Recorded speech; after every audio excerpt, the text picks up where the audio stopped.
तर शुगरच्या पेशंटनी उपास तर करायलाच नाही पाहिजे. पण पेशंट असं म्हणतात, की नाही, आम्हाला करायचाच आहे. एक तर उपास आठवड्यातून सोडूच शकत नाही. एकादशी तर करावीच लागते.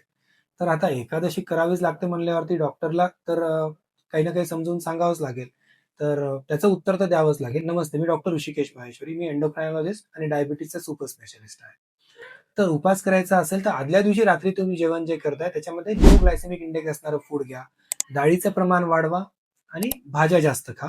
ज्या दिवशी उपास आहे त्या दिवशी पूर्ण दिवस उपाशी राहू नका. डिवायडेड फेजेसमध्ये थोडं थोडं अन्न खात जा आणि त्याच्यामध्ये पण जास्त ग्लायसेमिक इंडेक्स असणारे फूड जसं की साबुदाणा असेल ह्या गोष्टी तुम्ही खाऊ नका.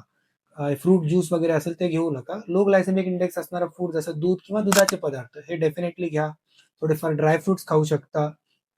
त्यानंतर ताक, दही याचं प्रमाण घेत चला. हायड्रेशन असणं खूप जरुरी आहे. हायड्रेशन नॉर्मल ठेवण्यासाठी तुम्ही ताक घेऊ शकता, नारळ पाणी थोड्याफार प्रमाणामध्ये वापरू शकता, पाणी भरपूर पिऊ शकता. या गोष्टींची काळजी घेणं उपासामध्ये खूप महत्वाचं आहे आणि गोळ्यांचा डोस त्या दिवशीचा बदलायचा आहे का नाही बदलायचा आहे, इन्सुलिनचा डोस बदलायचा का नाही बदलायचा हे डॉक्टरांना नक्की विचारून घ्या. ते खूप महत्वाचं आहे. Thank you.